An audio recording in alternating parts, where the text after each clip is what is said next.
warahmatullahi wabarakatuh. Selamat pagi saudara sekalian, selamat siang, selamat sore. Saudara sekalian, selamat berjumpa lagi pada kesempatan yang baik ini saya kira pada mata kuliah Politik Hukum Pidana. Kami berharap saudara dalam kondisi sehat walafiat sehingga saudara bisa mengikuti perkuliahan ini dengan baik tanpa ada aral rintangan. Baik saudara sekalian, pada kesempatan kemarin saya sudah membicarakan terkait dengan perkenalan politik hukum pidana, termasuk yang kita sebut dengan atau definisi dengan politik hukum pidana itu apa. Jadi kemarin sudah kita bahas pidana itu apa. Nah sekarang pada kesempatan ini saudara, saya ingin menyampaikan terkait dengan soal pembaruan hukum pidana. Jadi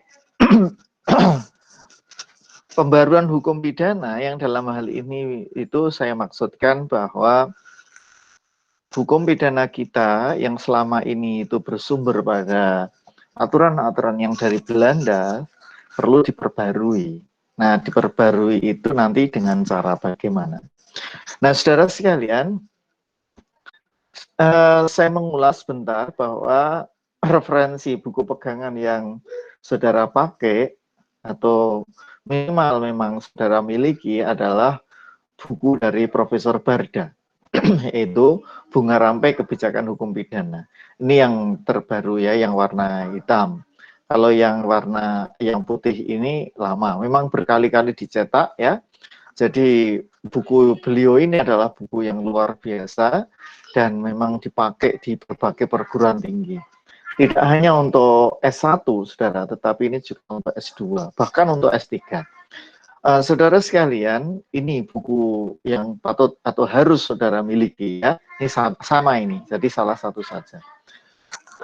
Saudara juga harus membawa KUHP, saya kira ini saudara sudah memiliki. Kemudian yang ketiga adalah rancangan KUHP.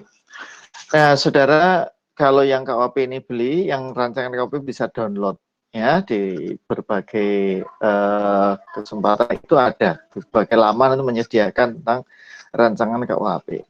Andai kan ada perbedaan dikit, nah nanti pada saat kuliah Pak Ali akan jelaskan. Kemudian berikutnya adalah bukunya Pak Ali, Gaya Indonesia Menghadang Terorisme, sebuah kritik atas kebijakan hukum pidana. Jadi kebijakan hukum pidana itu adalah kebijakan kriminal, kebijakan penal, kebijakan penal policy sama ya. Jadi kebijakan hukum pidana itu kebijakan penal. Nah, saudara sekalian, politik kriminal yang kita kemarin sudah bahas itu pada intinya adalah usaha rasional dari masyarakat untuk menanggulangi kejahatan. Jadi usaha rasional dari masyarakat ketika dia ada di situ ada kejahatan, lalu ditanggulanginya dengan apa itu ya. Jadi reaksi kita terhadap ketika ada tindak pidana itu bagaimana? Itulah yang disebut dengan politik kriminal. Nah, politik kriminal atau upaya rasional dari masyarakat tadi bisa berupa penal, bisa berupa non-penal. Kemarin sudah Pak Ali jelaskan ya. Kalau penal itu berarti upaya rasional dari masyarakat dalam menanggulangi kejahatan dengan memakai sarana hukum pidana. Sarana hukum pidana. Nah, kalau yang non-penal itu ada kejahatan, tetapi tidak mesti hukum pidana. Misalnya, kalau kita lihat misalnya saja, untuk menanggulangi tindak pidana terorisme, ya kita sekarang ini memang dua jalur. Ya, bagusnya sih dua jalur. Dia menggunakan penal policy, juga menggunakan non-penal policy. Hukum pidana juga digunakan, non-hukum pidana juga dipakai. Misalnya apa? Terkait dengan pendidikan, terkait dengan soal kesadaran moral, soal terkait dengan kesejahteraan, itu tidak di ranah hukum pidana, tetapi di ranah non-penal. Nah, jadi gitu ya, kalau non-penal misalnya cara mendidik, cara bagaimana bisa menyadarkan, deradikalisasi dan sebagainya, itu ada di ranah non-penal. Ya, itu merupakan satu bagian dari politik kriminal, tapi yang non-penal. Nah, saudara sekalian, kalau yang penal tadi Pak Ali sudah menyampaikan bahwa kebijakan atau upaya rasional dari masyarakat untuk menanggulangi kejahatan dengan hukum pidana. Nah, penal policy atau politik hukum pidana ini bisa kita aplikasikan, bisa kita terapkan melalui 3 jalur. Yang pertama adalah jalur kebijakan formulatif atau kebijakan legislatif, yaitu kebijakan untuk merumuskan suatu aturan, merumuskan suatu undang-undang, gampangnya membuat suatu aturan atau membuat suatu undang-undang. Misalnya tadi ketika mendekati ada tindak pidana terorisme, ada peledakan bom. Waktu itu misalnya kita belum memiliki aturan itu, maka kemudian dibuatlah aturan. Itu namanya kebijakan formulatif atau kebijakan legislatif. Nah, berikutnya, saudara, ada kebijakan aplikatif. Kalau sudah tadi dirumuskan dalam undang-undang, selanjutnya adalah diterapkan atau di penegak hukum ini. Jadi diproses melalui penegakan hukum. Makanya namanya kebijakan aplikatif atau yudikatif. Jadi kebijakan aplikatif itu sama dengan kebijakan yudikatif. Jadi dimulai ditangkap, dituntut, disidang, kemudian diputus bersalah. Nah, setelah diputus bersalah, saudara, yang terakhir adalah kebijakan eksekutif. Jadi kebijakan eksekutif itu maknanya adalah yang bersangkutan setelah dipidana tadi dieksekusi. Jadi dieksekusi, dimasukkan penjara. Cara bagaimana? Ya itu tadi ada kebijakan yang ketiga. Penjara harus begini, harus begitu, dan sebagainya. Itu adalah kebijakan eksekutif. Jadi saudara kira-kira sudah bisa memahami ya saudara ya. Jadi penal politik kriminal itu upaya rasional dari masyarakat untuk menanggulangi kejahatan, kemudian bisa dijalankan melalui prosedur atau jalur penal, melalui hukum pidana, dan melalui non-hukum pidana. Jika melalui hukum pidana, ada 3 tahap. Yang pertama adalah kebijakan formulatif atau legislatif, merumuskan dalam undang-undang. Kemudian yang kedua adalah kebijakan aplikatif atau yudikatif, itu kebijakan menerapkan undang-undang yang sudah dibuat tadi. Kemudian yang ketiga adalah kebijakan eksekutif, menerapkan. Menerapkan itu artinya mengeksekusi ya, mengeksekusi setelah ada putusan. Nah, dalam konteks yang lebih besar, saudara, politik hukum pidana, jadi kalau begitu, kalau kita baca dari bawah, politik hukum pidana atau penal policy, ya, atau kebijakan hukum pidana, ya, kebijakan hukum pidana, politik hukum pidana, penal policy itu sama. Itu, saudara, merupakan bagian dari politik kriminal. Jadi, kalau tadi ini menggunakan hukum pidana, dalam sebuah pendekatan kejahatan, politik kriminal itu merupakan bagian dari politik sosial. Jadi, saudara, jadi yang paling besar adalah politik sosial. Kemudian di bagian-bagian ada politik sosial, itu ada politik dari atau policy ideologi, politik ekonomi, politik pertahanan, politik apa gitu ya. Nah, termasuk politik kriminal. Nah, politik kriminal itu ada politik hukum pidana dan politik non penal atau politik penal, penal policy dan non penal policy. Nah, yang dalam kita bahas sekarang ini adalah politik hukum pidana. Jadi pembaruannya hukum pidananya. Maka tadi.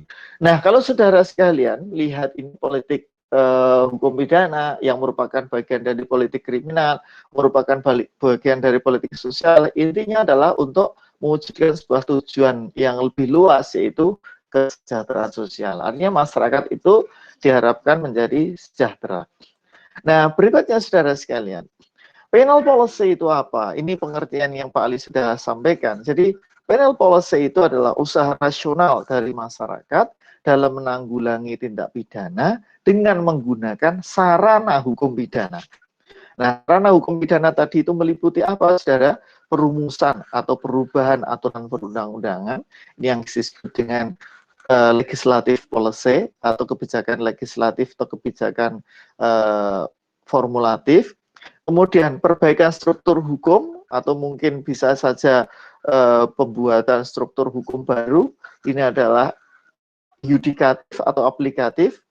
Kemudian penanaman nilai budaya hukum yang lebih baik. Ini bisa juga merupakan sebuah upaya aplikatif dan juga eksekutif.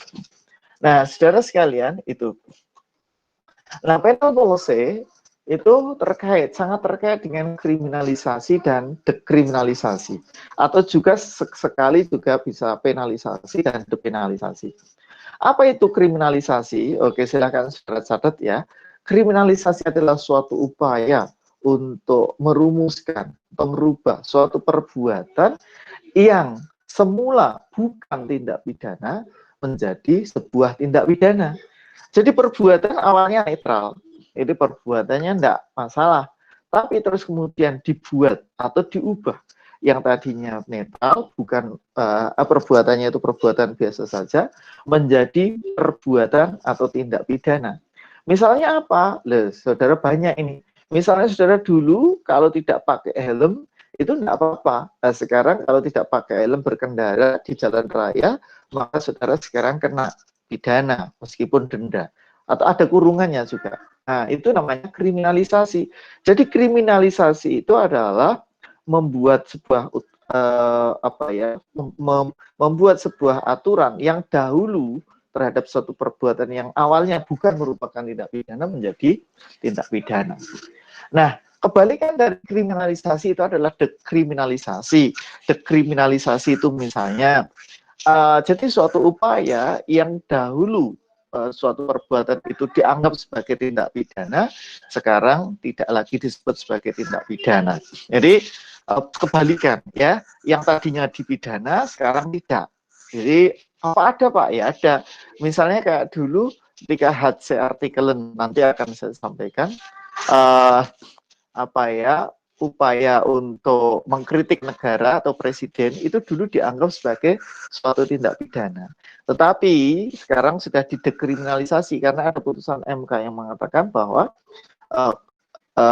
penghinaan terhadap presiden jika dimaksudkan bukan untuk penghinaan pribadi maksudnya ya, artinya bukan penghinaan yang tetapi ada maksud yang bisa pembangunan atau kritik yang lebih baik, itu tidak dipidana. Itu namanya dekriminalisasi. Jadi saudara, jangan salah ya mengartikan kriminalisasi atau dekriminalisasi. Kalau sekarang di media atau di koran atau bahasa wartawan, istilah kriminalisasi itu sudah mulai bergeser. Jadi misalnya seorang pemulung dipidana, nah itu namanya dikriminalisasi menurut mereka. Padahal aslinya salah. Jadi kriminalisasi terhadap pemulung. Nah, misalnya kalau pemulung itu misalnya melakukan suatu pencurian di sebuah komplek perkampungan. Jadi sebenarnya ia tetap pidana. Jadi bukan istilah kriminalisasi itu. Itu penegakan hukum sebenarnya. Nah cuma di sekarang media itu lebih sering menggunakan istilah kriminalisasi, penghukuman terhadap orang-orang tertentu, itu namanya kriminalisasi. Padahal salah. Ya. Jadi saudara harus bisa meluruskan. Kriminalisasi itu adalah upaya merubah yang tadinya perbuatan itu biasa menjadi tindak pidana. Nah, gitu. Nah, udah paham ya, saudara ya? Jadi saya kira saudara saya harapkan ini bisa saudara tulis ya, dipahami betul. Karena nanti kalau tidak dipahami, saudara pada saat ngambil hukum pidana tapi saudara tidak dapat apa-apa, ini saudara akan rugi. Berikutnya, saudara, kriminalisasi, penal policy juga terkait dengan penalisasi dan depenalisasi. Kalau penalisasi itu artinya suatu aturan yang mengatur suatu perbuatan tertentu terus diancam, dikasih ya, diberi sanksi pidana. Jadi perbuatan tertentu yang awalnya tidak diberi sanksi pidana sekarang diberi sanksi pidana. Misalnya apa, saudara? Misalnya kalau dulu memang contoh adalah light on, sepeda motor, saudara. Dulu ketika dihimbau awal-awal itu himbauan saja, yang saudara kalau berkendara di siang hari dihimbau untuk menyalakan lampu. Nah, sekarang kalau saudara tidak menyalakan lampu maka dipidana. Bisa itu. Lihat undang-undang ULL AJR kita, undang-undang lalu lintas dan jalan raya. Ada kalau tidak menyalakan lampu maka saudara kena pidana. Nah, jadi aturannya memang sudah ada, tetapi yang tadinya itu hanya himbauan, tidak diberi sanksi apapun, kemudian sekarang diberi sanksi pidana. Nah, barangkali nanti ke depan, saudara, nah, saudara sekarang udah mulai banyak dilihat ya di jalanan itu ya, yang tidak memakai masker maka disuruh balik atau diminta untuk nyapu atau apa. Itu awalnya, awal-awal ini masih sekarang ini ya, belum ada aturan yang memberikan pidana.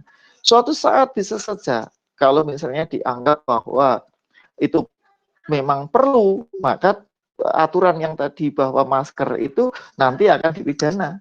Nah, misalnya bisa didenda atau dikurung. Nah, saudara hati-hati. Makanya sekarang saya kira kalau ini normal baru ya, ini tatanan baru, mungkin juga bisa menjadi baru normal yang memang berbeda dengan kemarin-kemarin. Yang dulu ketika orang membawa tidak memakai masker itu hanya untuk kepentingan sendiri, sekarang tidak bermasker itu mengganggu orang lain atau apa ya, bisa berpotensi menderitakan orang lain. Berikutnya penalisasi, depenalisasi. Depenalisasi itu kebalikan. Yang tadinya tindak pidana ada sanksi pidananya, sekarang pidananya dihapus. Apa ada Pak? Ada misalnya sanksi terkait dengan apa ya itu THR.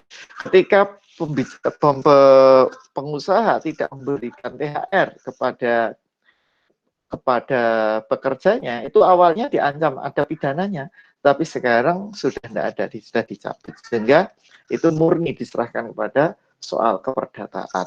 Nah, saudara sekalian, jadi ada penalisasi, ada depenalisasi. Nah, kriminalisasi kalau memang mau membuat sebuah aturan yang tadinya perbuatan itu bukan merupakan tindak pidana, lalu sekarang dianggap menjadi tindak pidana, itu harus mengikuti panduan kriminalisasi. Panduan kriminalisasi itu ada 4. Saya kutip dari Prof. Darto, saudara. Yang pertama adalah prinsip tujuan. Ini harus dipakai. Jadi, hukum pidana itu kan tujuannya untuk menanggulangi kejahatan dan juga sebagai pegangan atau sebagai pengugeran. Jadi pengugeran, pegangan, pedoman bersama-sama. Kalau orang yang melakukan ini maka dipidana, maka yang bersangkutan tidak akan melakukan. Itu ugeran, pegangan, pedoman. Nah, juga kalau memang itu merupakan suatu tindak pidana yang disebut kejahatan, maka ya memang harus dikriminalisasi. Tapi itu saja tidak cukup, karena masih ada 2, 3, 4. Ya, jadi ada 4 prinsip ini yang saudara harus pakai. Kalau perbuatan tertentu mau diberikan atau diberi sanksi pidana atau mau dikriminalisasi namanya. Ya. Yang kedua adalah perbuatan tersebut itu mendatangkan kerugian. Jadi ini kalau saya lebih sering menyebut dengan sifat melawan hukum, tapi dalam arti luas, ya. Jadi sifat melawan hukum bukan hanya karena yang bersangkutan itu menurut masyarakat setempat atau menurut aturan yang ada, tidak. Ini belum ada aturannya kok, ya. Tetapi ada kerugian, ada orang yang memang merasa dirugikan atas perbuatan itu. Jadi perbuatan itu padahal belum ada dalam aturan, undang-undangnya belum ada. Nah, terus bagaimana? Ya ini baru kedua. Ketiga, cost and benefit. Jadi imbang antara biaya yang digunakan untuk nanti menangkap, menjerat dan sebagainya dengan biaya hasil yang hendak dicapai. Kita sama-sama mengingat ya. Jadi kalau misalnya ternyata biayanya itu besar padahal hasil yang ingin dicapai itu kecil, katakanlah kalau ilustrasi saya untuk menangkap nyamuk itu harus mengeluarkan mengeluarkan bom atau mengeluarkan sebuah alat peledak misalnya hanya untuk membunuh satu nyamuk atau satu lalat, maka itu tidak imbang. Biayanya besar tapi hasilnya tidak seberapa. Kalau untuk menangkap misalnya, untuk memidana misalnya seorang yang melakukan suatu pencurian ringan, itu misalnya tidak seberapa dengan hasil yang hendak dicapai, padahal biayanya besar, itu saya kira tidak tepat. Jadi cost and benefit principle, imbang antara biaya dan hasil. Kemudian yang ketiga, 4, yang harus diperhatikan ketika mau membuat kriminalisasi atau membuat aturan hukum baru yang membuat aturan pidana adalah diperhatikan kemampuan aparat. Jadi sangat mungkin ya tidak jadi aparat kita ini kan terbatas. Polisi, penyidik, aparat penuntut, dan hakim kita terbatas. Jika kemudian sedikit-sedikit kemudian kita bebani dengan ada tindak pidana, hal-hal yang kecil menjadi tindak pidana. Kalau tadi saya sebut misalnya kemarin itu sempat ada ya, misalnya terkait kalau pencucian uang jelas itu pidana. Misalnya terkait dengan hal-hal yang sifatnya non pidana asli. Misalnya terkait dengan soal administrasi ya, pembuatan ijazah dan sebagainya. Saya kira mungkin bisa lebih tepat jika itu hukum administrasi yang tidak mesti harus dikriminalisasi. Karena kalau semua dikriminalisasi bisa kemampuan aparat kita itu terbatas. Jadi sedikit-sedikit pidana, sedikit-sedikit pidana, sedikit-sedikit pidana. Dan itu tentu akan bertentangan ya dengan yang prinsip kita yang dulu pernah saya sampaikan, bahwa prinsip hukum pidana kita adalah ultimum remedium. Nah, saudara sekalian, jadi 4 prinsip ini yang saudara harus pahami jika nanti akan melakukan kriminalisasi. Jadi saudara nanti jika jadi DPR, atau jadi pemikir, atau ahli pembuat hukum, legal drafter, gitu ya, dipahami 4 prinsip ini. Berikutnya saudara sekalian, sekarang kita mulai masuk kepada pembaharuannya. Jadi pembaharuan hukum pidana. Pembaruan hukum pidana yang dalam hal ini adalah pembaruan KUHP. Kalau saya konkretkan ya, pembaruan KUHP ya, bukan pembaruan hukum pidananya, tapi pembaruan KUHP. Itu bisa ada 2 cara. Pembaruan hukum pidana tahap 1, pembaruan KUHP tahap 1, dan pembaruan KUHP tahap 2. Jadi pembaruan hukum pidana yang di sini yang saya maksud adalah pembaruan KUHP ya, jangan salah. Jadi pembaruan KUHP tahap 1 dan pembaruan KUHP tahap 2. Pembaruan KUHP tahap 1 itu bisa kita sebut dengan istilah pembaruan tambal sulam. Jadi KUHP-nya tidak diubah. Jadi gitu. Pembaruan hukum pidana tahap 1 atau pembaruan KUHP tahap 1 itu tambal sulam, atau kita sebut juga dengan pembaruan secara parsial. Jadi KUHP itu secara parsial-parsial, pasal-pasal tertentu itu diubah, disesuaikan dengan perkembangan situasi dan kondisi zaman. Misalnya saja, kalau pengertian tentang katakanlah kapal yang dulu belum ada itu meliputi kapal udara, maka sekarang ada ya. Terus kemudian tindak pidana A yang sebelumnya tidak atau belum dicantumkan, sekarang mulai dimasukkan. Jadi istilahnya adalah pasal-pasal tertentu disesuaikan. Utamanya adalah terkait dengan soal pidananya, khususnya terkait dengan denda. Ingat, denda ini kan namanya duit atau denda uang ini kan setiap saat itu berubah ya, setiap saat itu berubah. Jadi kalau itu setiap saat berubah, kemudian tidak kita ikut ubah, maka tuh dulu kalau dipakai terus sampai sekarang ya tidak ya terlihat kecil sekali karena dulu sebutannya sen. Jadi sen itu menyebut kalau dulu denda itu ukurannya sen, bukan rupiah. Sekarang sudah mulai diubah, bahkan sekarang sudah dikalikan 10.000. Nah, saudara sekalian, ya berikutnya adalah pembaruan tahap 1. Pembaruan tahap 1 yang ada di KUHP ini, pembaruan di KUHP ini adalah ada banyak undang-undang yang merubah dari KUHP. Bisa mencabut, bisa merubah, bisa memindah, ya, bisa kemudian mengurangi, ya, jadi atau menghapus. Jadi pembaruan tahap 1 ini, yang pertama adalah Undang-Undang Nomor 1 tahun 46. Saudara ingat ya, undang-undang ini adalah undang-undang yang menjadi tonggak dasar berlakunya KUHP WVS. Waktu itu namanya WVS, Wetboek van Strafrecht voor Nederlands Indie, kemudian menjadi Kitab Undang-Undang Hukum Pidana.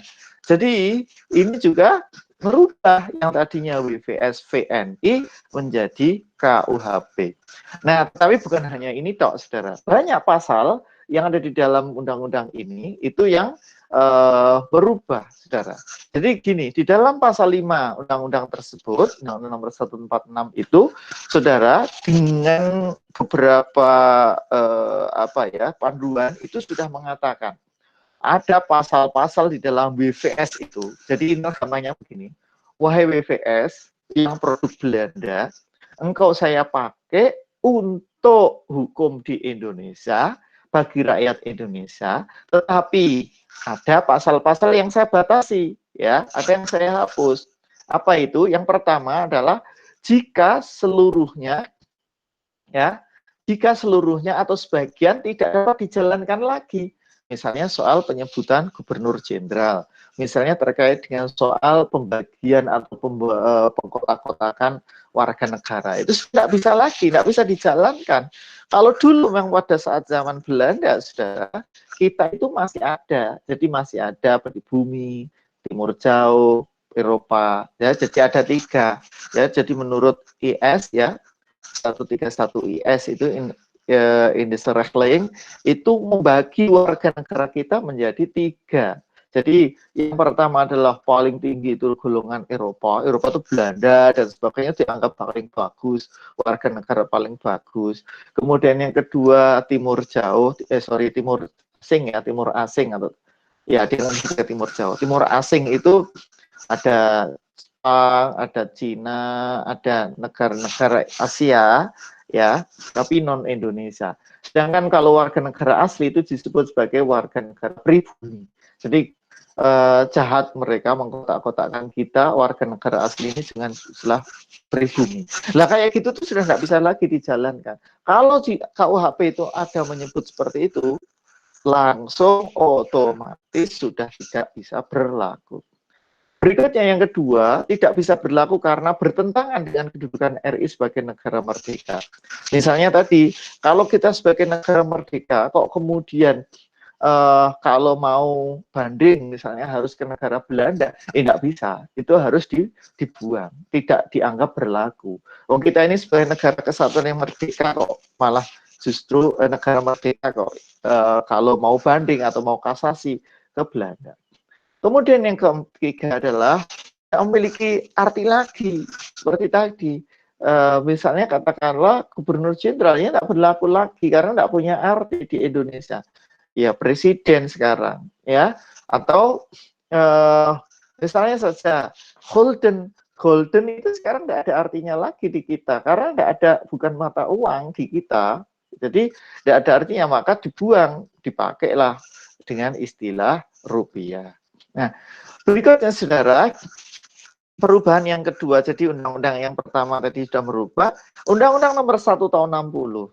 Jadi undang-undang ini mengubah ancaman pidana yang terdapat dalam pasal-pasal mulai pasal 188, 359, dan 360 KUHP.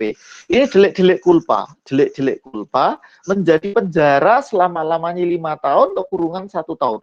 Awalnya pasal-pasal itu rendah sekali, misalnya pidana 4 bulan 2 minggu, pidana 9 bulan kurungan 6 bulan. Itu ya, 359 ini yang sering kita sebut ya. Awalnya pidana penjara 1 tahun atau kurungan 9 bulan. Saudara tahu enggak pasal 359 ini? Saudara sebagai orang pidana harus tahu ya. Pasal 359 ini adalah pasal karena kelalaiannya menyebabkan matinya orang lain. Jadi misalnya tidak sengaja atau culpa gitu, sebenarnya tidak bukan berarti tidak sengaja, tapi lalai dia melakukan pembunuhan. Seharusnya dia misalnya ya kayak seperti ngebut gitu, kalau kecelakaan dan sebagainya itu kelalaian 359. Ya, yang awalnya hanya cuma 1 tahun kurungan 9 bulan, kecil sekali, sekarang menjadi 5 tahun. 360 awalnya hanya 9 bulan, sekarang menjadi 5 tahun. 360 itu ya perusakan benda. Nah, saudara sekalian, sekarang berikutnya itu juga merubah KUHP. Jadi kalau saudara KUHP saudara itu masih berbunyi 4 bulan 2 minggu, 9 bulan, kurungan 6 bulan, 1 tahun 4 bulan, ya, penjara 1 tahun, kurungan 9 bulan, ini harus disesuaikan karena sudah diubah menurut Undang-Undang Nomor 1 Tahun 60, jadi perubahan KUHP. Yang nomor 3 atau yang ketiga adalah Perpu Nomor 16 Tahun 60 yang sekarang menjadi Undang-Undang Nomor 16 PRP tahun 1960 ya. Jadi Perpu itu harus disahkan. Jadi Perpu itu tidak bisa menjadi undang-undang tanpa disahkan. Nah, disahkannya melalui Undang-Undang Nomor 1 Tahun 61. Jadi Undang-Undang Perpu nomor 16 tahun 60, kemudian tahun 1961 ditetapkan menjadi undang-undang. Jadi sekarang menjadi Undang-Undang nomor 16 PRP 60. Mengubah yang tadinya kata-kata fifth and 20 Holden. Fifth and 20 Holden itu namanya Rp25. Jadi mengubah kata-kata fifth and 20 Holden tadi diubah menjadi Rp25.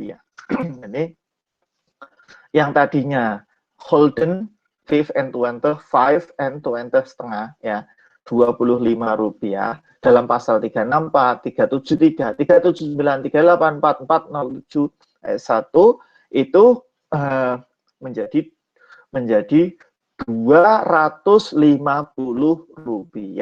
Jadi sekarang saudara diingat kalau yang tadinya masih Rp25 itu dikalikan 10 ya.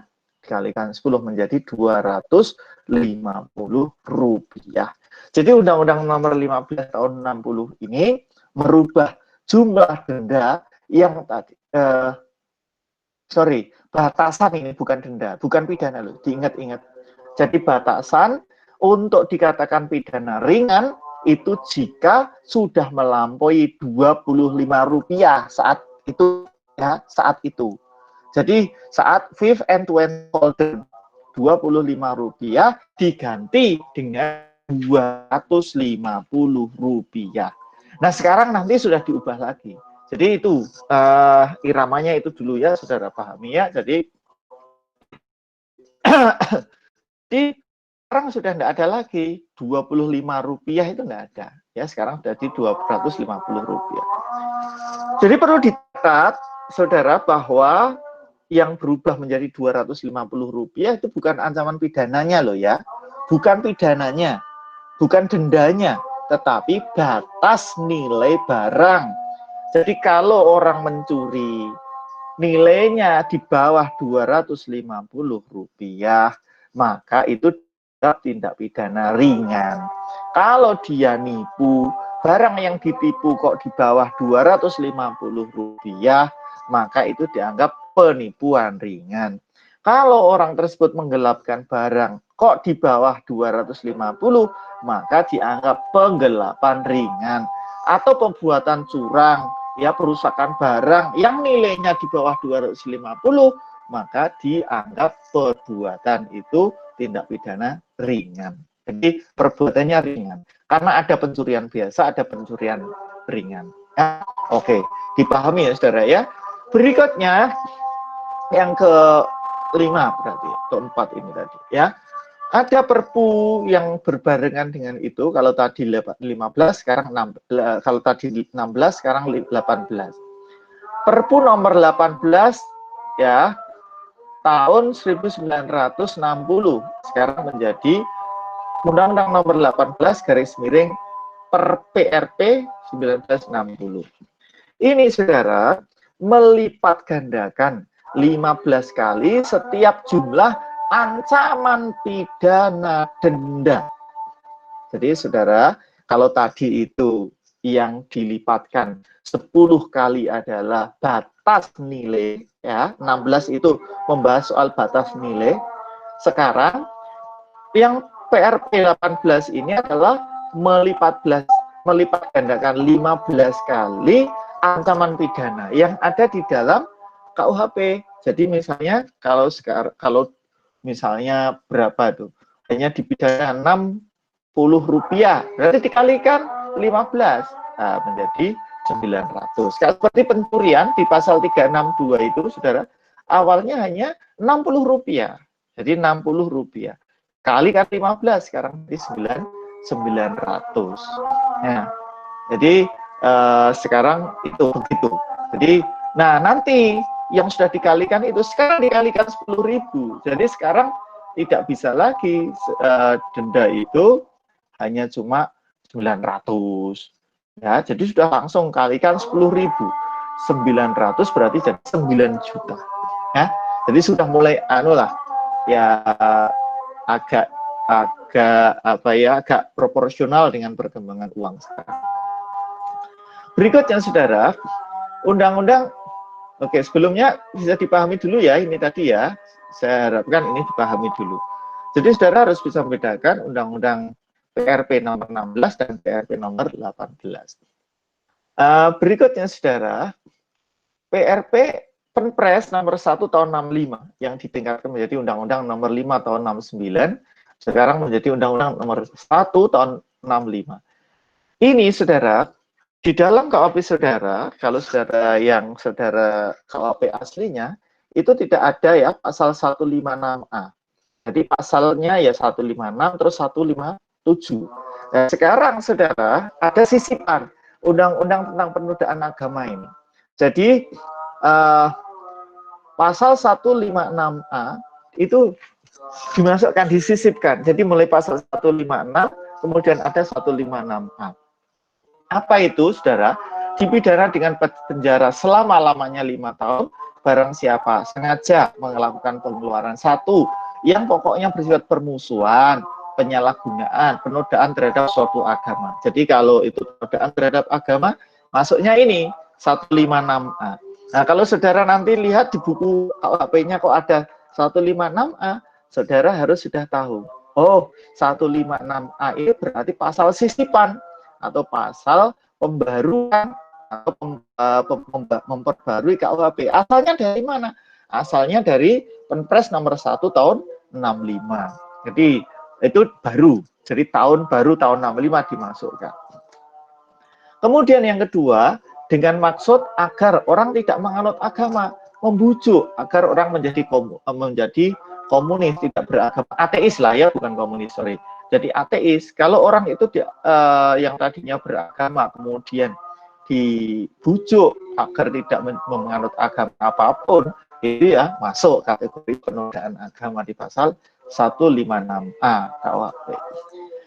Berikutnya saudara, Undang-Undang nomor 7 tahun 74, ini tentang perjudian. Saudara sekalian, orang pidana saudara harus paham dan nanti bisa tahu bahwa Undang-Undang nomor 7 tahun 74 ini pun juga merubah yang ada di KUHP. Saudara, merubahnya bagaimana? Ancaman pidananya menjadi berat. Contoh, berarti Undang-Undang pasal 303. Pasal 303 sebagai orang pidana saudara harus langsung hafal ya. Pasal 303 itu berarti perjudian. Awalnya itu hanya pidana penjara, kalau tidak salah hanya 1 tahun berapa bulan. Ya, jadi hanya kecil sekali. Sekarang dengan Undang-Undang nomor 7 tahun 74 diubah ya, pidana penjara bagi perjudian itu menjadi pidana selama-lamanya 10 tahun dan denda sebanyak-banyaknya 25 juta rupiah. Oh, besar sekali sekarang. Jadi kalau ada orang adu jago, ya misalnya itu ya masuk, kalau yang ada unsur perjudiannya loh ya, itu ya dipidana. Pengaduan ayamnya sendiri juga merupakan tindak pidana karena menyiksa hewan piaraan atau hewan yang katakanlah ya penyiksaan hewan lah.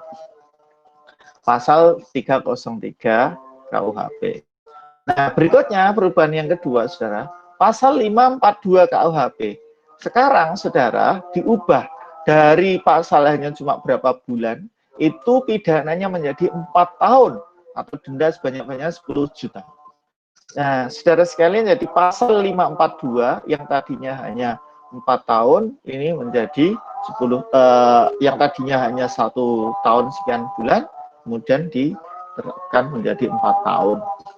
Dan perubahan berikutnya yang ketiga, pasal 542 ayat 3 ini memberikan sebuah pemahaman ya saudara ya. Jadi menjadi pidana penjara selama-lamanya 6 tahun. Jadi sekarang tinggi juga. Jadi 542 itu menjadi tinggi.